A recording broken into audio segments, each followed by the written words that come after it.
dear friends and freedom lovers, and welcome to You're the Voice, the podcast that reminds you how important your voice is and the role you play in the world. My name is Efrat, and I'm an independent journalist and podcaster with background in tech and marketing. I've transitioned into journalism when the gap left by the mainstream media and censorship was too big to bear. In this series, I interview intriguing humans, putting the spotlight on their stories and views. My guest today is Jennifer Sey, an American author, filmmaker, business executive, and a retired artistic gymnast who was the 1986 USA National Champion. Her first memoir, Chalked Up, detailed the coaching cruelty inflicted on children in the sport of gymnastics, and her 2020 Emmy Award-winning documentary, Athlete A, exposed abuses in the Olympic movement. Jennifer began working at Levis in 1999, rising to Chief Marketing Officer and then Global Brand President. In January 22, she was asked to resign because of her public opposition to the extended closure of San Francisco's public schools. Her most recent book, Levi's Unbuttoned, tells the inspirational story of her corporate career, search for authenticity, and ultimate refusal to bow to the woke mob. Jennifer is a mother of 4 and now resides in Denver with her family. I hope you enjoy the show. Please share it forward, and remember, you're the voice.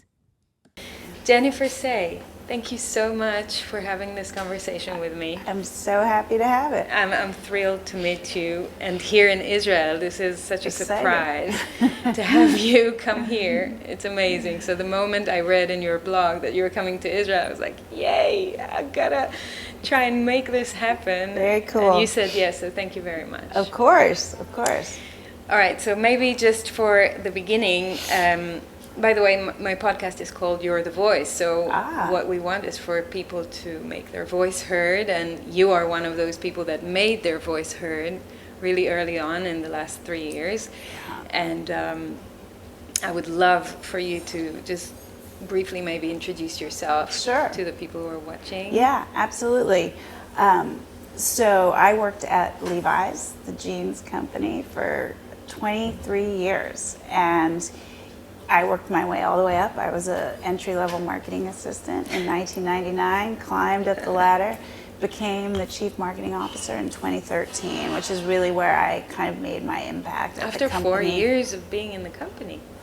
No, way more. So I started in 99, 2013, so 14 years. 14 years. I became the CMO. We had a relatively new CEO at the time, and he sort of saw me with fresh eyes and put me in the job. And I held the CMO role for 8 years, which, as I'm sure you know, is a very long time. It is. Much longer than the average time that CMOs spend in a company. Yeah, the average is, I think, 24 months. It is, because I even heard 18 months. It used to be 18. It's gone up a little, I read. I don't know. It's a tough job, you know, a lot of scrutiny, very public-facing. And everyone knows what you need to do. The short tenure is not because they're so successful they get promoted, they get fired, or they leave because they know they're going to get fired. But I was successful in the role, helped the company to an IPO. And when was that? The IPO was in 2019, and we had been on the brink of bankruptcy in 2011. Wow. This company, this iconic, storied company that started in 1853. Anyway, I ended up my career there as the brand president, which was overall a product, you know, the jeans, design, merchandising, stores, all of it. And I got promoted during COVID, which I think is a testament to the fact that I was doing a pretty good job. But the reason we're talking probably more than my success as a business leader at Levi's is in March of 2020, from the very beginning, I was outspoken specifically about restrictions to children. I was opposed to all of it, but I thought I'll focus my efforts on restrictions to children because I thought that would be a bridge building issue. Everyone has children and care about children, everyone right? says they care about children. And so I lived in San Francisco at the time, very quote-unquote progressive city, although I would argue all of these policies are incredibly regressive, despite the sort of positioning of them as progressive. Yes. 55,000 public school students in San Francisco kept from school for 19 months. Wow. Playgrounds were closed for 9 months. If you live in the city in a city like San Francisco, no one has a yard. There's nowhere for children to play except the playground. It actually doesn't matter how well off you are. Everybody lives in an apartment, you know. So basketball hoops torn down. Surfing, not allowed. Anything kids could do to stay healthy and be outside, not allowed. Adults could golf. I mean, they could golf. Oh, yeah. How convenient. Exactly. So, and then in the fall of 2020, all of the private schools opened. So all of the schools where the very wealthy children went in San Francisco, $60,000 a year, these kids could go to school. Public school children, 50% of whom are low income, no school.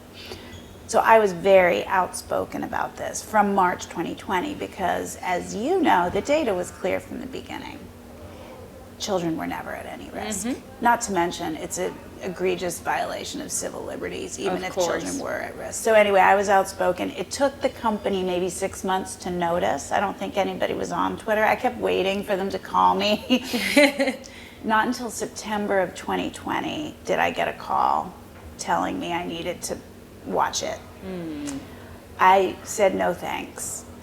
And that was the beginning of an 18-month battle inside the company of me being urged every 2 weeks or so to stop advocating for children, of me being called every name you could think of in the book by employees, from racist to murderer, all while my peers sent their kids to in-person private school. So that's completely hypocritical. Completely stand. hypocritical. It was also on the heels. So September 2020 is when they started to tell me I needed to stop. Remember, summer of 2020 were all of the protests, the protests, the Black Lives Matter. The Black Lives Matter after the murder of George Floyd. And then all the white executives saying, you know, we are denouncing our racism and our privilege, and we're going to fight for equality and equity. And so my thing I kept saying was, but this is the most unequal thing I can imagine. 100%. The public schools are populated with black and brown children. This is How terrible. are you bringing that into this Yes, battle? They're not. And they're not. No, they sent their own children to school, private school, with all pretty much wealthy white children, while they weren't actively advocating for the schools to stay closed. They were just staying quiet, hoping nobody would notice that they sent their kids. But they were actively telling me I could not advocate for open public schools. But I kept my job another 18 months. There was just this battle internally, and I would get a call every 2 weeks. Oh, really? Oh, yeah. They were persistent in trying to shut you down? Oh, goodness. Every 2 weeks from someone, legal, a board member, somebody would be put up to the task of telling me I needed to stop. Eventually, it was the head of HR who called me every 2 weeks.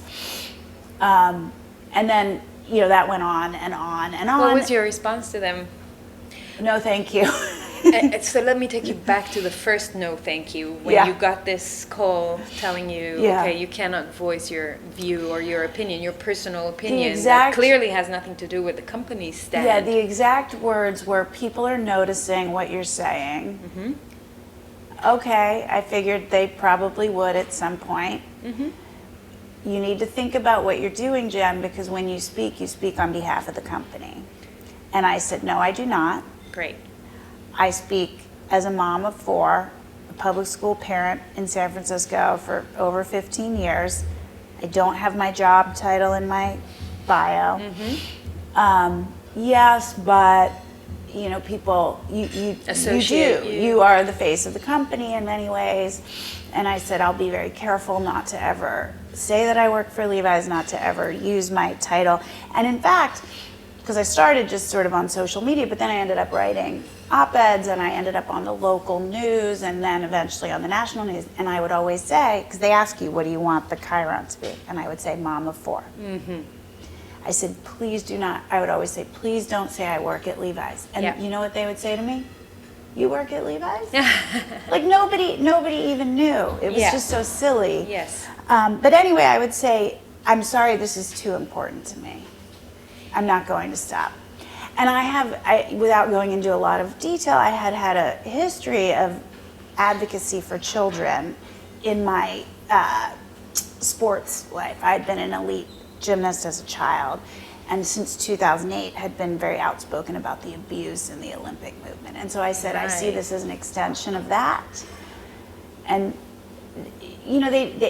I said, are you telling me I have to stop? Now I'm remembering. Mm-hmm. And she said, I can't do that. Of course they can't. And I said, okay, then we're done. Thank you. That would be a violation of the First Amendment, right? Telling you can... Well, not technically, because the First Amendment says the government can't.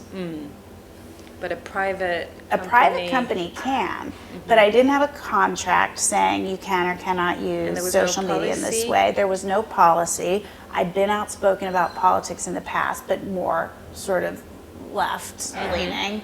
Nobody said anything. So this would have been viewpoint discrimination, which is what it is. Yes. But anyway, I refused in a very nice way to stop. And they just kept pressuring me. And then eventually, my own boss, who's the CEO, he is the CEO. He was my boss.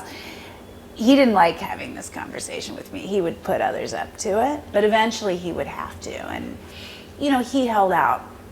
I was ruining my career prospects. I was next in line for CEO. And I just kept saying the same thing. This is too important to me. And let's dive into the kids' angle for a second. Yeah. So school and playground closure were done. Kids were suffering, I guess, pretty bad impacts since then. Yeah, we've seen that. What have you been seeing in the U.S. about that? Yeah, so I think it's interesting because now that we're, over 3 years out, the harms are clear. All of the studies show you would call it learning loss. I mean, testing scores for reading and math are at 30-year lows. Any progress that had been made in the last 2 decades around sort of low-income children, black and brown children, and kind of closing that educational gap, all of that has been lost. Of course, the gap has increased because the wealthy white children were in private school. And even those who were in public, in America, I don't know if they did this here, but, they would do these learning pods. So parents would hire a teacher to come into the home, and you'd have 6 neighborhood kids get together. So they could afford it. They could afford it. So those with means were able to kind of continue their education, and those who didn't have means. And this is what I could not stop thinking about is those children, 50 to 60% of the children in most urban districts are low income. Their parents are out working hourly wage jobs at the grocery store. Older children left home with very young children to care for them. They don't have Wi-Fi to do the schoolwork. It's just, the examples are endless of why this was not going to work for the majority of American families. It wasn't hard to imagine. Anyway, the learning loss, the impacts are grave. 30 years lost progress. The mental health impacts. That's what I also wanted to Yes, so anxiety, depression, suicidal ideation, eating disorders. All on the rise. All accelerated during COVID and then now continue. Same in Israel. Yeah, it's the same everywhere. I see the data. It's the same. Absenteeism is at an all-time high. You have some schools in San Francisco where I used to live, 90% chronic absenteeism. 90%. That means they're absent from school more than 10% of the time. Wow. So these kids won't graduate. So you're going to have really high dropout rates. When you have high school dropout rates that are high, you have increased crime, incarceration, drug use, teen pregnancy, all of these things. Like, this is going to cause generational harm, and not just for the generation, but the entire population. Economy. And the economy, they're not going to be able to hold jobs. Exactly. There's kids, what's really horrible is they're just waving kids through and graduating them. They can't even read, some of these kids. So everything people like me said, that is playing out. There is sort of acceptance of that in America, learning loss, mental health. They say the pandemic did it versus pandemic policy. Easy. Of course. And they also, there is no accountability, because if it's the pandemic and not a policy choice, there aren't any people to blame. Oh, isn't that easy? But I continue to be outspoken, and the people like me who started this from the beginning, because these were policy choices. Others made different policy choices and had better results. And so these people that made these choices should not have their jobs anymore. And if there's not acknowledgement that these were terrible choices, they could happen again. And because of that, I want to ask a question that may be a little bit controversial. Do you think those policy choices were intentional? Is there like a bigger plan behind it to make the population less productive? It's interesting. Or is it something that just happened because they made mistakes? I know what I think about it, but curious to hear what you think. I don't think they were just mistakes. I definitely don't. I'm not sure. I'm kind of working out what I think here, you know. Do I think there's a grand plan to dumb down the population, and are there 4 people sitting in a room going, oh, this is, no. But I think everything moves in one direction seamlessly without coordination. What is the general direction you see this going in? I think a conformist and obedient population that kind of obeys the rules, greater state control. Authoritarian. More authoritarian in nature, offering the general public safety in exchange for their freedoms. Safety and maybe even, well-being. You get universal basic safety. income, Yes, you get exactly. money from the government, you're more reliant on us, and then you do more of what we tell you to do. Yes. Because you have to. You don't have anything without being told what to do, but they accept it willingly. That's what I find the most disturbing is, I shouldn't. This is the way of authoritarians since the beginning of time. We will offer you safety in exchange for your freedom. It's a good trade. Hey, why don't you take this? And people, I shouldn't say most people in America.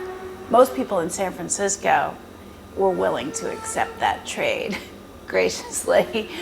But I think in America you do have, it was divided, quote unquote, red states and blue states. And people in red states were called freedom lovers. They were positioned as really stupid rubes. Freedom lovers, I didn't hear that. Freedom. That's nice. But I'm grateful. These are not folks I would have necessarily associated myself with in the past, but there's a real streak of rugged individualism in America. The country was founded on these basic freedoms: freedom of speech, freedom of religion, freedom to congregate, the Second Amendment, around gun ownership, which is, I think, anathema to a lot of people around the world, and certainly was something I questioned a lot in the past. But when you see the government take that much control, you're like, okay, maybe there was a reason for that. Or maybe it's also good that we have that Second Amendment to kind of protect the First Amendment. Yeah, is basically the rationale. Yeah, and to kind of make the government know that they cannot go too far,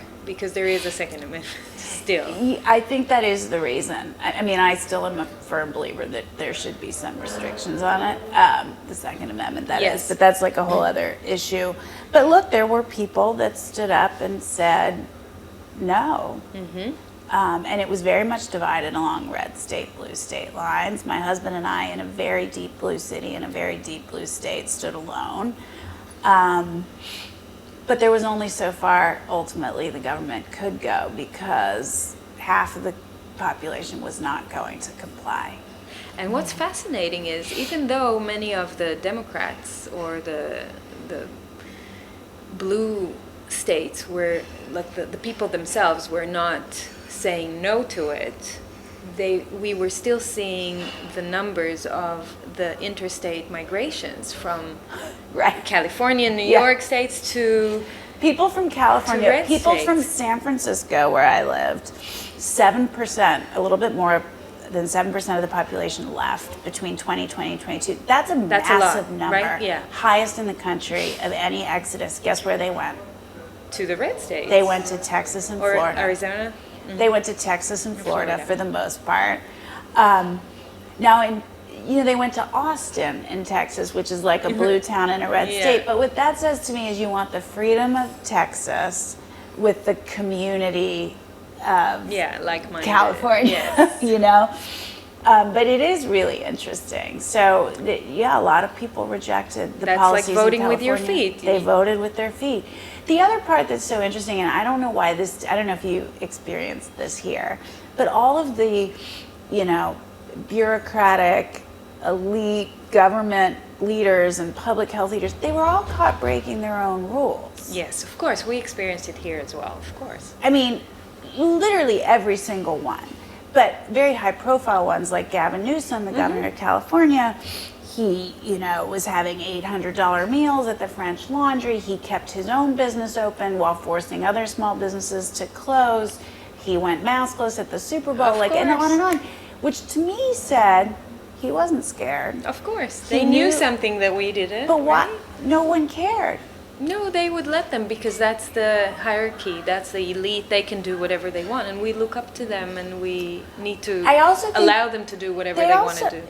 Yes, they also, Democrats, I won't speak to Republicans, but they have this firm belief that their leaders mean well, that they are well-intentioned. Okay, so he made a mistake. Everybody makes a mistake. No, he thinks the rules are stupid. Yes. He wants you to adhere to them while he does what he wants. He sent his 4 children to in-person school while he made yours stay home for 19 months. He does not care about you, but they believe fundamentally in the good intentions of Democrats, and that's what I don't understand. That's the cognitive dissonance. They're not able to let go of that belief that someone else is. It's a cult. Yes. It's of the party affiliation, which is really about a cult-like kind of loyalty and adherence, and they won't let it go. They can't see, and then anyone who questions it or leaves must be vanquished with the full force of the mob's wrath, which is again quite cult-like. It is. Okay, I'm gonna ask you personally about you. So amongst your friends and family, what was the process that you went through, and what prices did you pay for speaking out and for not being in the mainstream narrative like everyone else? Pretty brutal. I mean, there were colleagues I worked with that I would have considered very close friends at Levi's. I was 23 years there. I went to weddings, funerals, held baby showers. I don't talk to anyone. Yeah. That's really no one. There's a few that have left since then that have reached out to me. I assume they've been told they can't speak to me, but they're also afraid to. They were afraid to associate with me then. I was tainted, So I really don't have any of the friends I had from Levi's of, having spent more than 2 decades there. Most of my oldest friends from college, we don't speak anymore. They find me disloyal, I suppose, to the party, and confounding is one of the things I've heard. Family has been tough. It's fine with my parents. They don't agree with the things that I've said, but they're my parents, and ultimately we've worked through it. My brother and I haven't spoken in 3 years. Wow. So you had to pay a lot of prices. Yeah.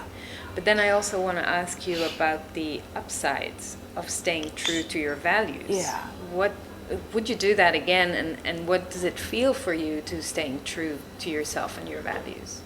I mean, I would do it again because I don't know how else to be.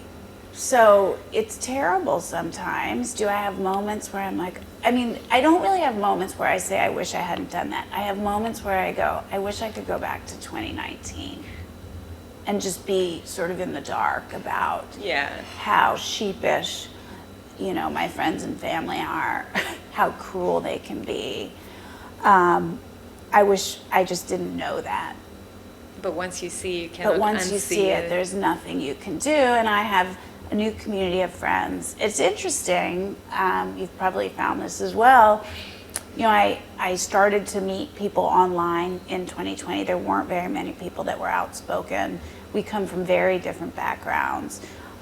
Some are conservatives their whole lives. Some are very religious Christians, definitely not my background. Some are disaffected liberals like me. Yeah. So really different backgrounds, but have come together to say, we believe in truth, we believe in open debate, we believe in basic civil liberties, we believe in the individual's humanity and a right to kind of self-determination. And it's interesting, as we come out of COVID, we find ourselves talking about other issues that are not COVID related and disagreeing quite vehemently, but we find a way to talk about it anyway, and I'm really grateful for that. And there is a conversation, there is mutual respect. Some things we really disagree on. I mean, we've had conversations about the issue of, abortion and choice. We've had Dobbs pass in America. That's a heated subject. Yes. We disagree vehemently, and somehow we manage to have the conversations. Yeah. We're committed to that, and I'm very grateful for that. Wouldn't that be a society you want to live in? That's the model.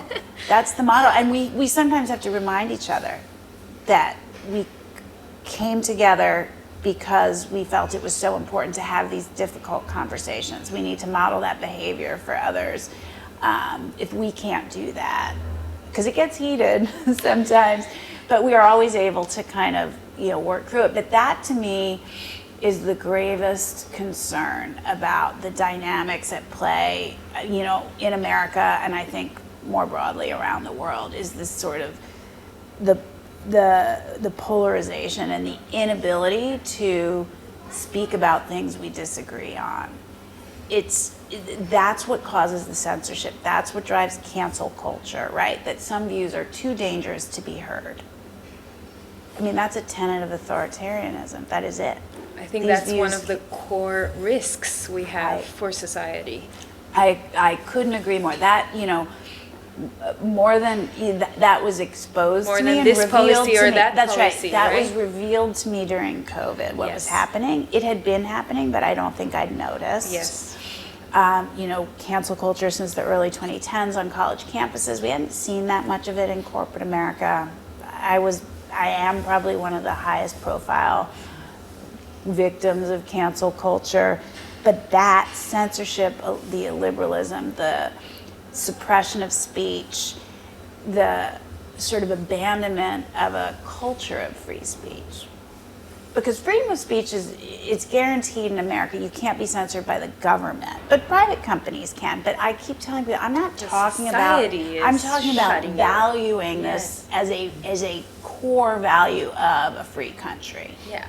In our culture, we don't value it anymore. In fact, we say all the time that speech is violence. It's too dangerous. You must not speak. You can't come to this school. You can't say that thing as a professor. This is so alarming to me. Because what happens then is truth is handed down from the government. Truth is handed down from Pfizer. Truth is a government-issued talking point. It isn't a process of, furthered by the Enlightenment principles to say we debate. I mean, the minute I hear the science is settled or the truth is, this truth is settled, that's when you know it's not. Like the global director of communications in the UN said in an interview at the World Economic Forum last year, she said, in an interview about climate change, she said, we were alarmed to see the search results when you type in climate change in Google, and because we own the science, we decided to partner with Google. I have this interview. It's crazy. We decided to partner with Google and to start pushing into the system the truth. Right. Because we own the science and we own the truth. Hence, we own the truth. Right. And then now, when you go on Google, we're relaxed. You can see the truth there. Yeah. So that's the perfect example for what you said. Yeah. Now the truth is handed over to us from someone above, and you will be fed. That's right. In that truth, in the mainstream media and in social media. It's a brave new world. And that really is the biggest risk. It is, and that is because why. Because that's the mind control. That is, and that's why as concerned as I was and am about the impacts to children from the school closures, is why when I was told there is no job for you at this company anymore, because I was offered a bunch of money to sign a non-disclosure I heard agreement. in an interview that you were offered $1 million package. Yeah. That's unreal. And you said no to it. Well, I declined to accept the offer. I didn't want to sign a non-disclosure agreement because what is more alarming than the harms that were done to children and everything that happened during COVID is the censorship and this sort of decline of speech as a value Yes. in the country. And so if I signed a non-disclosure agreement, I would be silencing myself. I wasn't going to do that. You would be silencing yourself, and you would be silencing that core value that you Exactly. fight for. Exactly. Of let's talk about things, let's Right. put everything out there, Let's and have let's the conversation. trust that people are intelligent enough to take what's right for them. That's right. If you don't, I mean, you know, to take it back to kids in schools and COVID, what happened from the very beginning is any dissenting voices, and I mean more expert than me, let's say doctors, epidemiologists, there were voices out there, statisticians, Yes. you know, there were people from the beginning saying, hey, wait a minute, this might not be a good idea. The median age of death is 82, children aren't at risk, like all and on and on.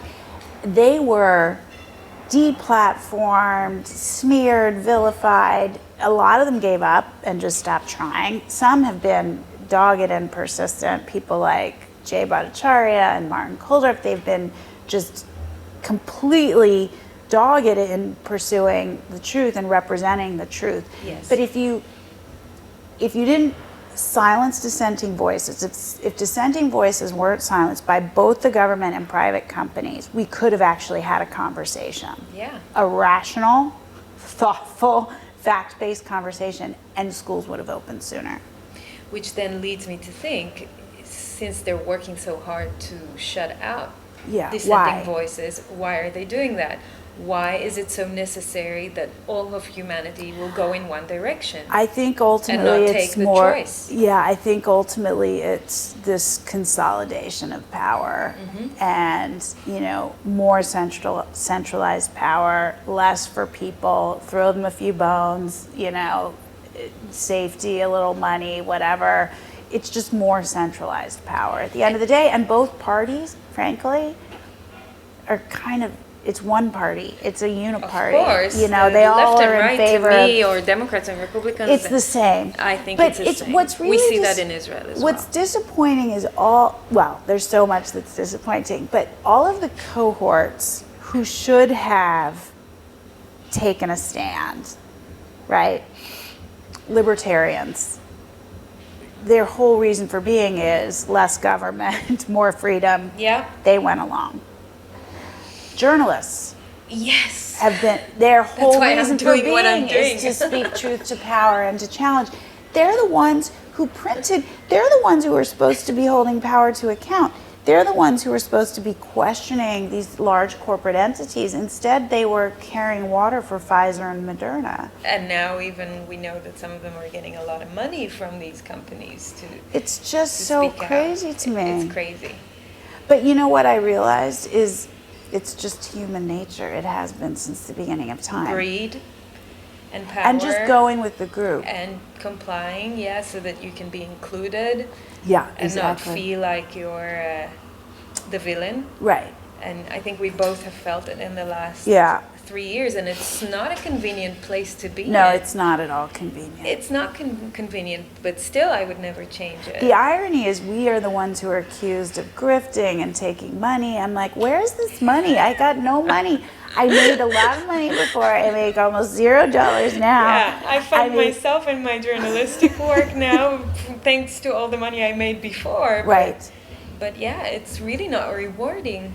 No, there's nothing convenient about this. No, except for Here- feeling more complete And I feel more truthful. integral and Yes.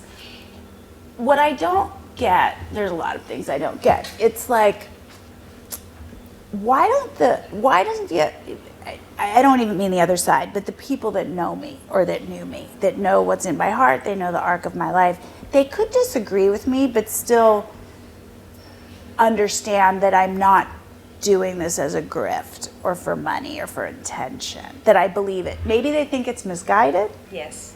But I really resent my motives being questioned. I actually think most people on the other side, not the leaders who are just power grabbing, but the acolytes who are just following, I actually think they were well intentioned. Yeah, I agree. I mean, I think they're wrong and misguided, but I think they were well intentioned. I think they believed and still believe to some extent that lockdowns save lives. I don't know how they can believe that at this point because the data is so clear that that's not the case, but they don't read it. But I believe, I don't question their intentions.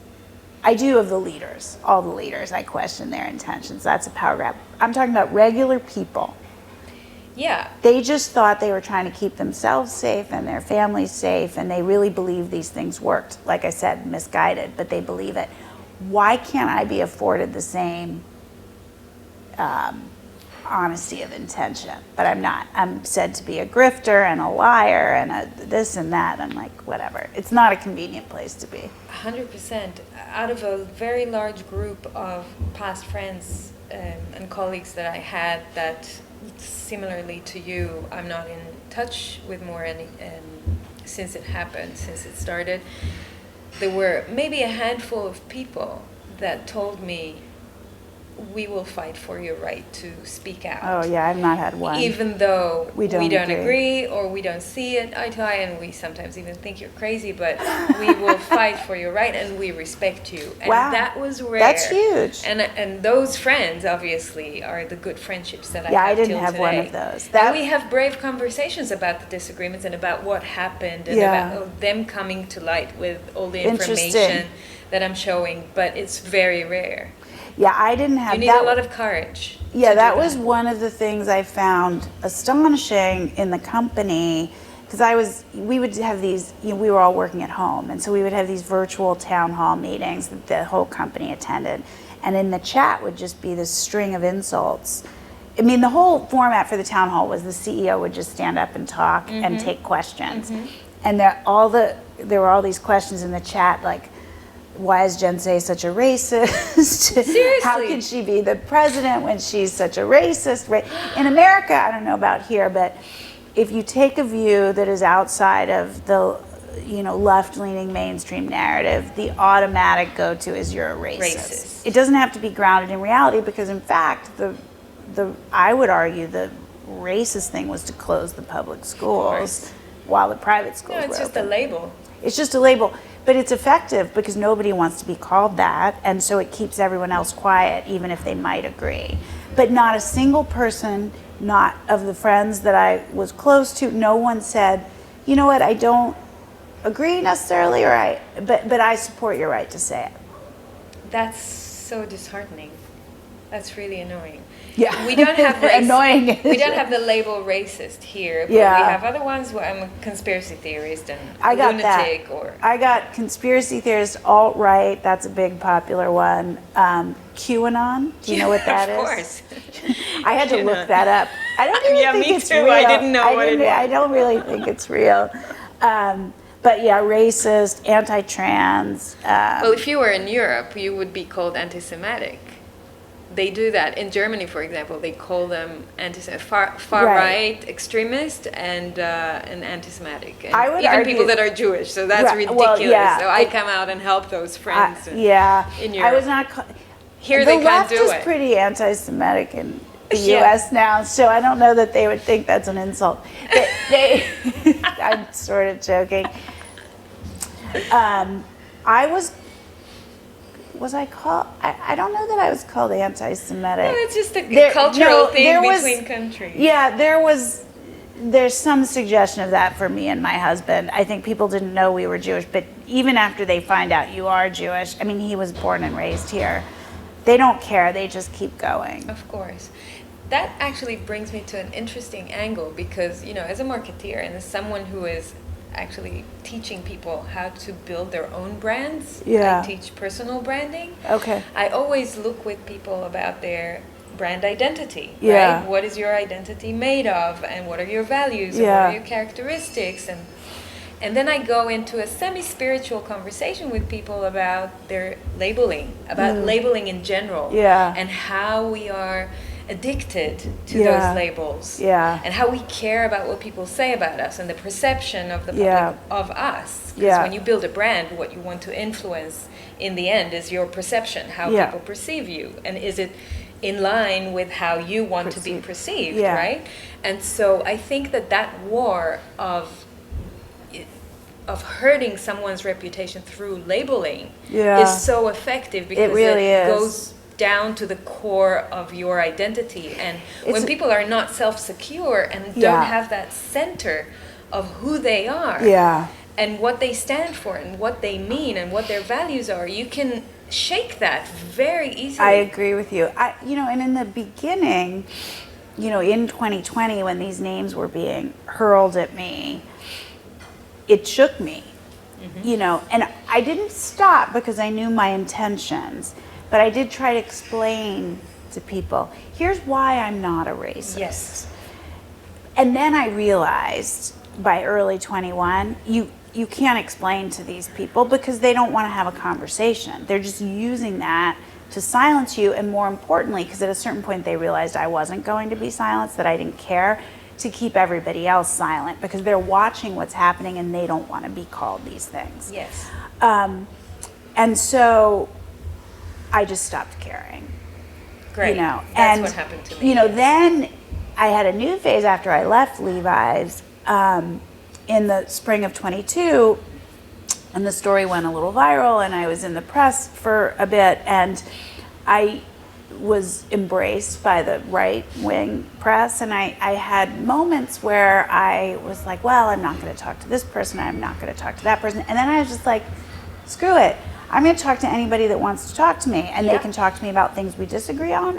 But the point is, we can talk to people we disagree with. There is no one so outside the bounds of acceptability that I can't have a conversation. And if you want to, the left, want to dismiss me and vilify me as some alt-right lunatic because I had a conversation with Tucker Carlson, then you're the idiot. I mean, honestly. 100%. So, and those people that don't want to hear your explanations for why you are not cannot hear it because they're under the emotional campaign. They're in a right? cult. They're in a cult. But when I try to explain this to people in marketing terms, I say there is a huge campaign going on that talks to the emotional level of people, of fear and that's right. threatening, and they're impacted by it. So it doesn't matter what kind of information or data you bring them. It doesn't matter. They cannot. They're under. It's spell. Under that. No, you're right. That's a good way to spell. describe it. And it's under the spell of CNN, which the audience is dwindling by the day, the New York Times, and the CDC. This is the spell they're under. They think they're informed because they read these sources. Yes. I see the headlines in these places. I mean, the New York Times. Obviously, CNN doesn't. Well, they do have headlines. And I'm like, I can't unsee what I know. Like, I see the manipulation at every turn. 100%. I laugh because they make fun of us. You do your own research. Yes, I do. Just I like when I go to buy a new car, I do my research. Yes, I don't accept the headlines from the New York Times as fact after everything that they've done in the last 3 years. Yes. Not just 3 years, 10 years, 15 years, everything from the Russia hoax to, it goes on and on. But they think that their image of themselves is that they are the well-informed ones, because they are mindlessly accepting the talking points from the government. That's what's so crazy to me, is their belief about themselves is that they are the informed ones and that we're the idiots. And if we follow that thread of the media, and I take you, zoom you out a little bit to look at the media space in the US and maybe even globally, where do you see that going? Because obviously, as you said, CNN's numbers are going down. Yeah. The mainstream media is not what it used to be. We see podcasts on the rise. Yeah, even Fox is now taking a real hit. Yeah, and I mentioned Fox, obviously that is the sort of largest sort of right-leaning media source since Tucker Carlson left. Their numbers are, I think, a quarter, something like that, of what they were. So to me, it's a death knell for legacy media. And I do think it's becoming, it's people like you in the digital space. In a sense, that's where I get my news mostly, although I do still read some of the traditional sources because I want to understand what's being said to people. Yeah, sure. You want to understand the narrative. Yeah, exactly. The hard part is then you really have to kind of put together for yourself so many different verticals to have a well-rounded view and to start to decide for yourself. It takes, who has time? I do it, but it's difficult. It is. You have to curate for yourself all of these various kind of outlets, and I just don't think that most people have the time or inclination to do it. But that's why you, for example, have your Substack, where you write what you gather and what you curate and what you see, and then you are of service to other people that don't do it or that can't do it. I'm not a journalist. I see a trend of decentralization in for sure. In media. For sure. And then, you do have to work a bit harder, then you find those people that you can rely on that may have never been journalists before, but that they serve you because they do that work, which is quite difficult. Yeah, I think that's right. And there are, well-known folks that are doing this. There are a few standouts, obviously. In America, you have journalists like Matt Taibbi and Megyn Kelly, and they're doing this work and have large audiences and at some larger than Fox News shows at this point. And I certainly seek them out, as well as those that lean further right and those that lean further left, because I want the kind of well-rounded view so I can decide for myself. I'm not going to say it's a fortunate or unfortunate. It's the state of affairs. Mm-hmm. That is the state. That is where media is going. Legacy media is dying. It's all but dead because they aren't trustworthy. Yes, that's what they're just not trustworthy. And then we had the recent appointment of the new CEO of Twitter, which comes from the legacy media. I know. And that's a weird kind of... I thought it was a very strange... Well, it's not a strange choice. We know why he made it. She comes from legacy media, which is NBC Universal, but she comes from the commercial side, meaning sales, ad sales. So he wants to strengthen that. He needs to get revenue back, right? The company is tanking. The revenues are way down. I think ad revenue was down 60% last year, something like that. He knows that he needs to bolster revenues. Fine. Mm-hmm. I get it. It's a business. Mm-hmm. At the same time, then make her head of ad sales, not the CEO. Exactly.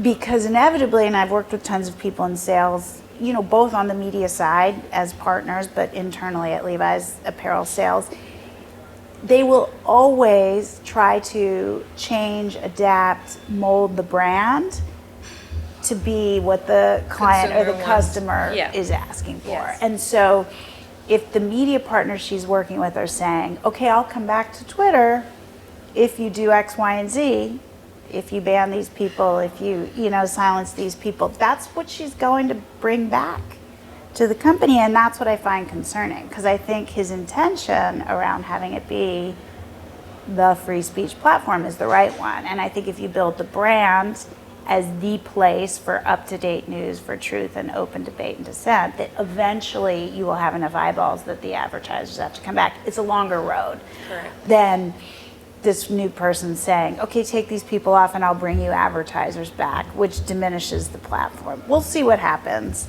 I think there's enough video of her out there to kind of know where she's going to try to go with this. We all understand where she's coming from and where she would like to take it.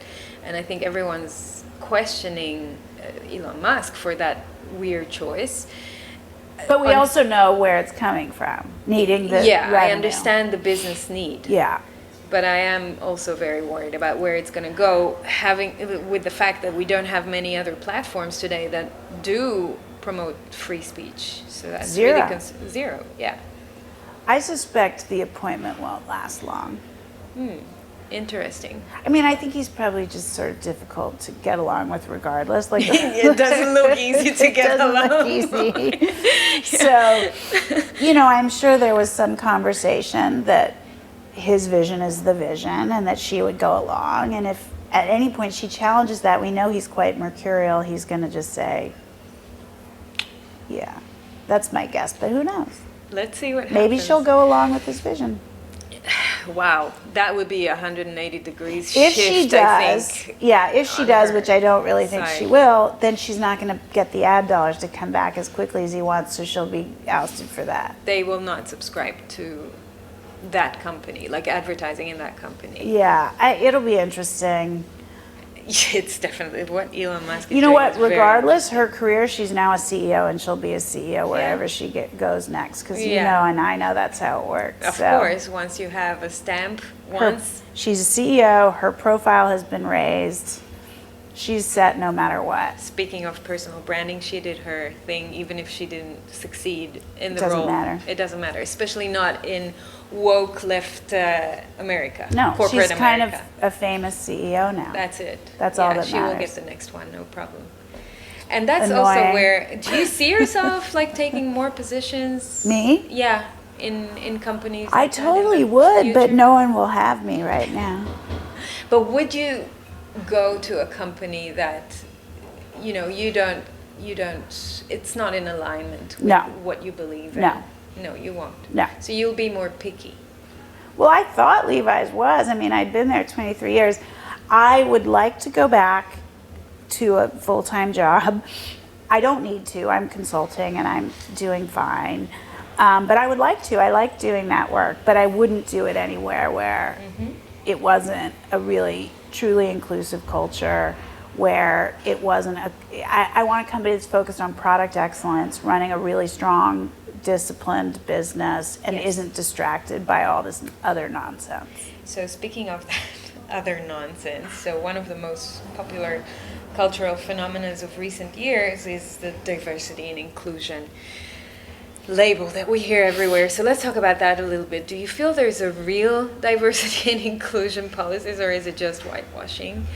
And you know, I see in companies, so many companies, that it relates mostly to hiring women or to LGBTQ and, you know, doing events that promote that, or just showing externally that that's what we stand for. But these are the boundaries. Like, they don't go further than that. And most companies don't really walk the talk. Like, they say diversity and inclusion. Yeah.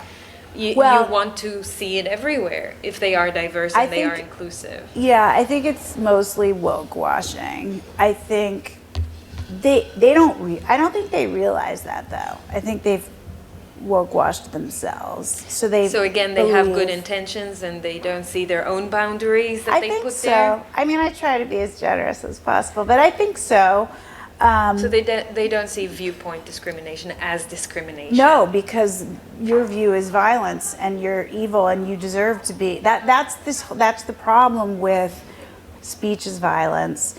You know, that whole view says that we can't have open debate and dissent because one side is beyond the pale. One side, they're Nazis. I mean, quite literally. So that's not a viewpoint that we should include in the conversation. I mean, it's a lie, obviously. I get it. So that's the strength is in the paradigm. The shift that needs to happen is in the paradigm for companies to really, truly be walking the talk and being diverse and inclusive. If they are able to shift their mind from the paradigm that says these are the boundaries and whatever is outside those boundaries you can't talk about because it's violence, because it's that's a cultural shift that needs to happen. And the only way to move that back to celebrating a culture of free speech is more free speech. And so people like us have to just keep talking. That's the only way. I agree. That is literally the only way, and it's very inconvenient and uncomfortable for those of us who are willing to do it, but eventually I think more people will. I mean, most people follow. Yes. After all, and so they will follow when that view comes back in. I think for companies, there's a few things that are going to happen. Yes. One, business is tough right now. Mm-hmm. Business is really tough. In Israel too. I think around the world, Yes. right? They're going to have to get back to kind of no-nonsense business fundamentals. They just can't afford all this time-wasting ridiculousness. You already see in America there's a push to return to office because no one's doing any work at home. There's unproductive. There's layoffs that are starting with these overbuilt bureaucratic HR teams, which have bloated DEI organizations. And you have a backlash, consumer backlash to campaigns that tout sort of values instead of product. We've seen it with Bud Light and with Target. Can you say a few words about that? Yeah. Like, those are great examples. Yeah. So Bud Light, do you guys have Bud Light here? No, but we know it very it's a well. light, Yeah, crappy we know beer. it very It's a terrible beer. It's like Maccabi in Israel. It's completely undifferentiated, like bleh. But was the largest share beer in the country by a lot. So a few months ago, I believe it was April at this point, they did a sort of commemorative beer can with a transgender influencer. And they didn't even sell this beer. I mean, it was kind of a non-event, but it just pissed off it woke the beast, I guess, because a huge segment of the American audience said, we are done. This is ridiculous. We're not buying in. Now, what they're not buying into is wokeness broadly. But I think with, it's being billed as anti-LGBTQ and all this. It's not. They're saying, don't push politics, down my throat when I'm just trying to buy a beer. All I want is to buy a beer and enjoy it with friends. This is divisive ideology. The divisiveness is around this idea that men can be women, which I don't believe is true. That, sex is assigned and not an observable fact. People are saying, that's a lie. I'm not going to go forward with that anymore. And so there was a boycott of Bud, essentially, Bud Light. Everyone thought it would peter out in 2 weeks, but we are 2 or 3 months in at this point. They've lost the number. Their sales have plummeted down 25% every week, 1 week after the next. And they've lost the number one share position. And they fired the VP marketing. And they fired the VP of marketing, who a week before this campaign came out said that the consumers were disposable and fratty and hopeless and horrible. Oh my God. So that's what's happening with Bud Light, and they have not Target? recovered. It seems like they may not. They may not at all, you think? Let's see. It's a long recovery at this point. I don't think it's a trust issue. Yes. Well, at this point, that they've also reminds pissed companies both sides again up. the Well, they importance. also, at the end of the day, they also demonstrated they don't know their customer. Of course. And they were disrespectful to their customer. And now, because they discontinued the can, they fired the marketing leader, now the left is mad, the left-wing activists, and they're saying you did not support the LGBT cause in the right way. So now everyone's mad. The difference is those left-wing activists weren't their customer anyway. So, it's losing the sort of centrists and the sort of right-leaning. And then at Target, but this was just on the heel, June is Pride Month. I think it is here too, from what I can see. It's different months in other parts of it. Everywhere. And Target had done Pride merch gear for years and years, rainbow t-shirts. Everyone's fine with that. Nobody cares, right? This kind of went two steps further, and they had tuck-friendly women's bathing suits for transgender people who want to wear women's bathing suits but are still men. And then they partnered with an artist. For babies as well, right? I think. And all kinds of gear for babies. So that felt, I think, to a lot of people like, okay, this is too much. In the indoctrination. That's the word they would use. And then they partnered with an artist on a collaboration who had furthered in his own art imagery that I would argue is very violent. Some said kill satanic, kill transphobes, pictures of guillotines with heads flying. And he says, oh, it's funny. It's not funny. That's not funny. So Target's business has also been impacted. They pulled the merch or pushed it back. Did they? Their stock has been downgraded. So these are very powerful American iconic companies who are now suffering the repercussions from just taking it all too far. Then bringing you back to what you were talking about before, you think that we're going to go back to a corporate world where businesses are focusing on business, I on think product? so. I think so, but I think it's going to take it's not going to happen overnight. But these two examples of brands and businesses that seemed just undisputed leaders who have now suffered tremendous losses, it has to be causing American brands to kind of question, pull teams together and go, how do we kind of navigate this forward? How do we get back to the basics and get back to business? I think many people are also not aware of what ESG stands for, but when you take ESG into private companies and you kind of, that's how I see it, threaten the company in getting funding only if they follow a certain ESG rule and their scoring is not hurt, then that also forces the company to go in a certain direction. And we see some states in the US pushing back on that. I will say most of the employees aren't aware. They're not aware.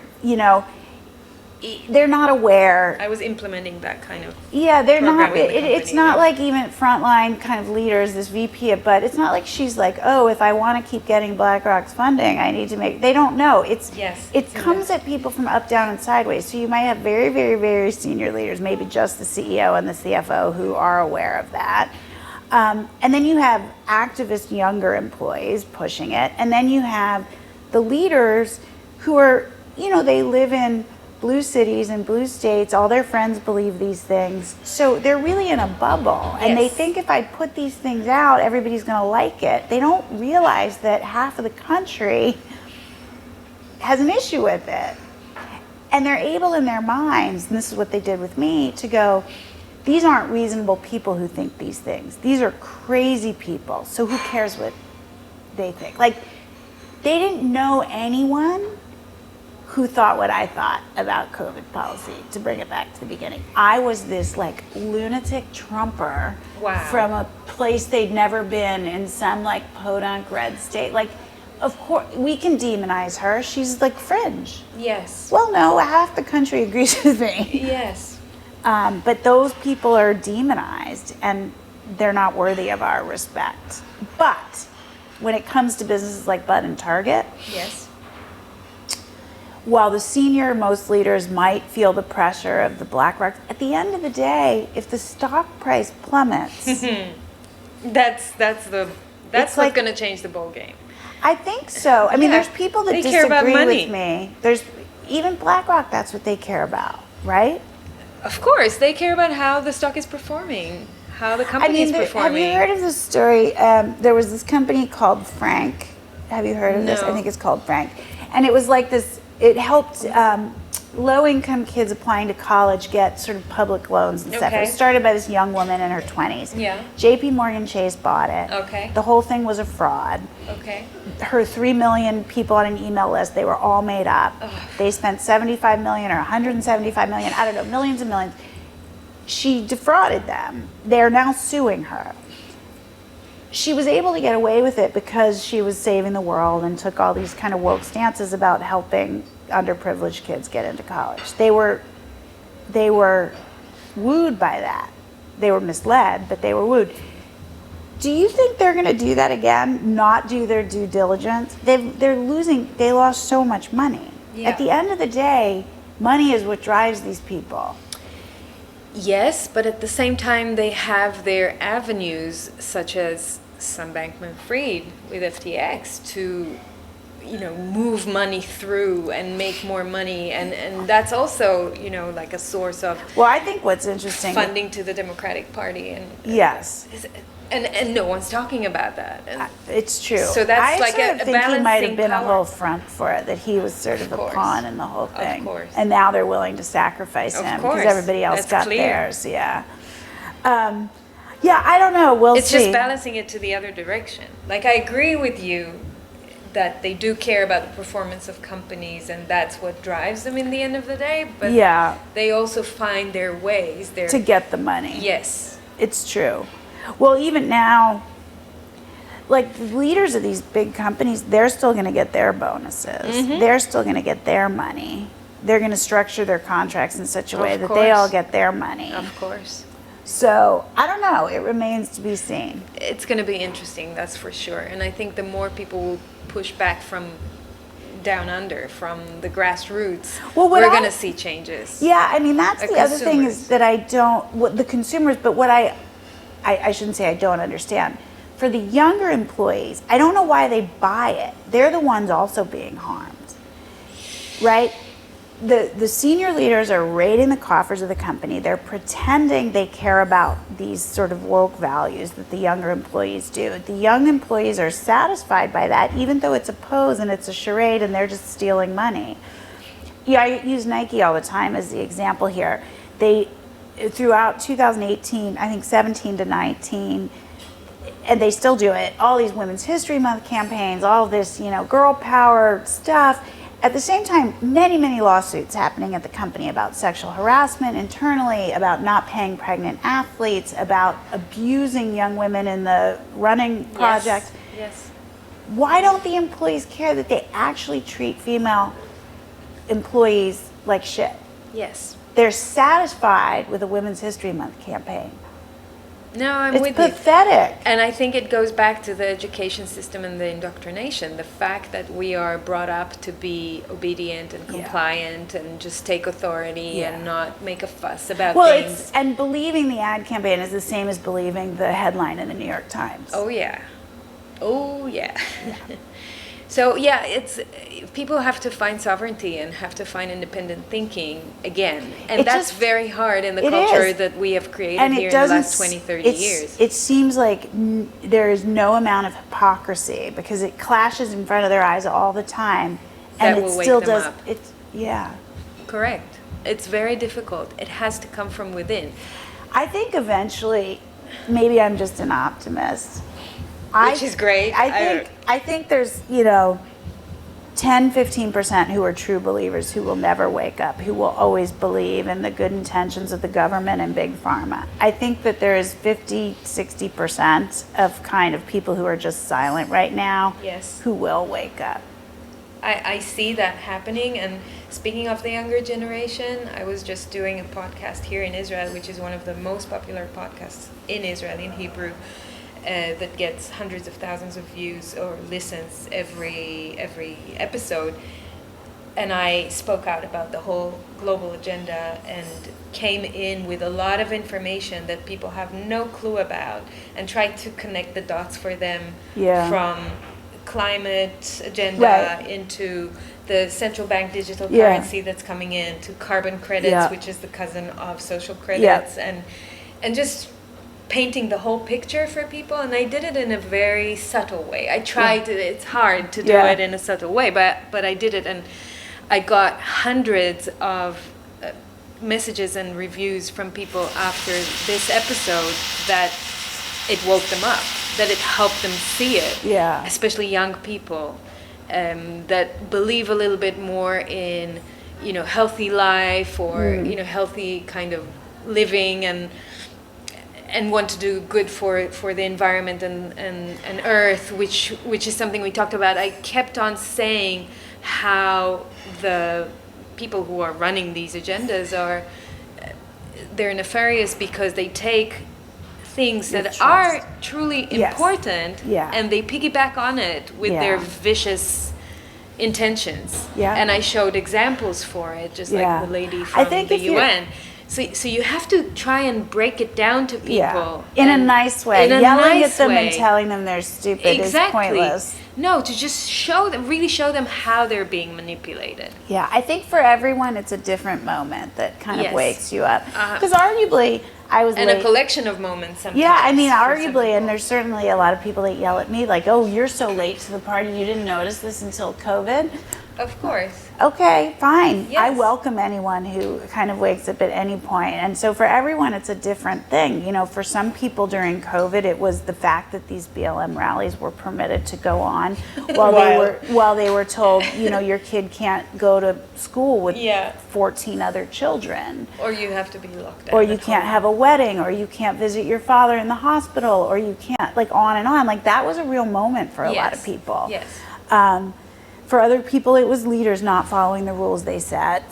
I mean, some people always accepted it. And there, like I said, there's 10, 15%, there's still true believers that think that the lockdown saved millions of lives because the New York Times says so. It's a different moment for everyone. For every person. But then we just have to keep counting on the fact that there is a moment for, I think there is. For most people, maybe not all people. It's not all people, but it's most. But it's most people. My belief is you have 10% on either side. Yes. 10 that sort of saw it from the beginning or see it. 10 that will never see it. Yes. And then you have all these 80. people in the middle, mostly who, and some who maybe were questioning from the beginning, Yes. but were too scared. Yes. Others who were like, okay, I trust, but you know, most people will go with the group, and slowly but surely they start to come over because the group moves over here. We'll see the chasm shifting. How do you see this going forward in the US in terms of economic changes, like the economic collapse that a lot of people are talking about, like the de-dollarization, workforce changes we talked about, like the Democratic versus Republican country migration? There's a big shift happening in the US now. So yeah, there's so many things happening. Many, yeah. You don't have to touch on all of them, but just like the... See, I think one of the trends you see, I'll use this just as like a microcosmic example. You see CEOs standing up now and saying, you need to get back to the office. Mm-hmm. Come back now. Mm-hmm. I know I told you you didn't have to. You have to. To me, that is an example of getting back to business and CEOs saying, I don't care what, like, we are not productive, we are not making money, and you are not working. Wow. So you need to come back. And it's happening across the country. And the companies who came back, I've talked to a few CEOs who made the call early, like in 2021, and said you have to come back. They tend to be outperforming the companies that didn't do that. And those CEOs will say, it was a controversial decision at the time, but I'm so glad I made it because it's given us an advantage. So I think that's an example of CEOs kind of coming to their senses and saying, we got to just get back to the basics, get back to business. But I think there's a long road ahead. I think business is going to be tough now for a long time. The fact is you can't shut down the world's economy and global supply chains and not think there's going to be ripple effects. Of course.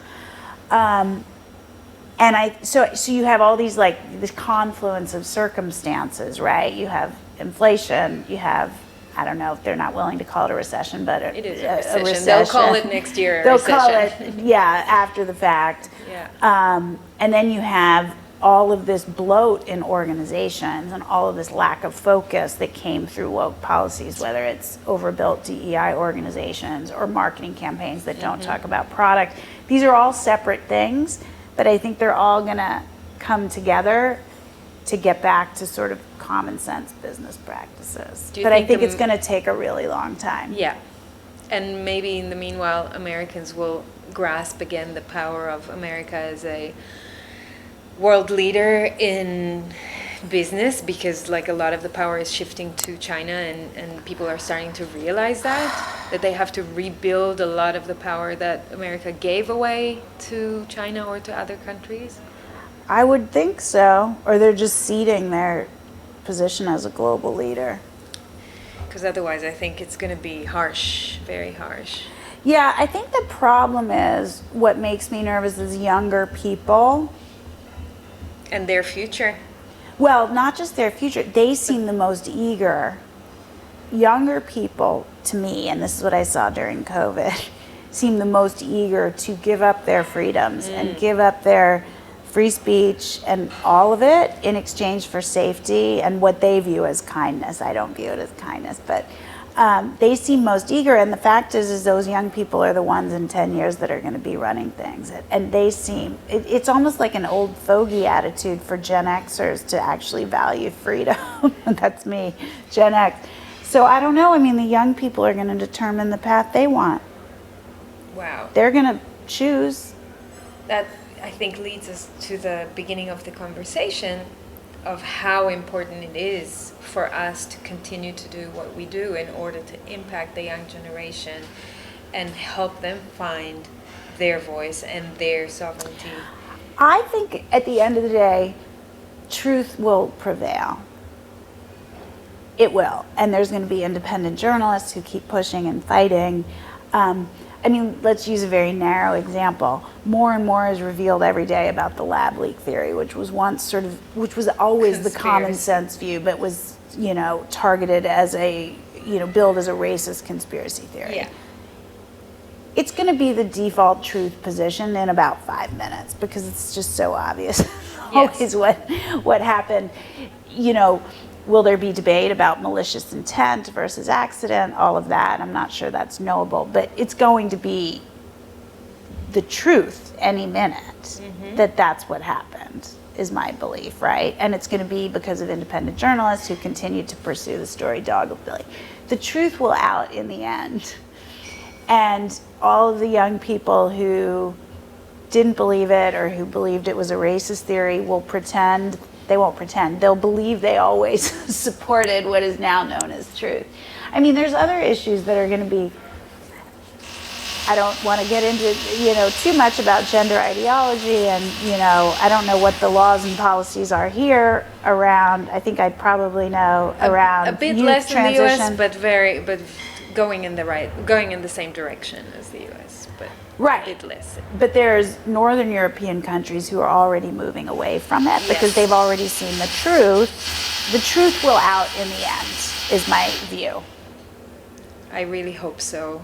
And on that message, Jen, where can people follow you or read you or hear you? What's the best way? Well, I had a book that came out a couple months ago called Levi's Unbuttoned, which you can't buy here in hardback, but you can buy digital and audio. You can buy Can you get it shipped? Of course. Okay.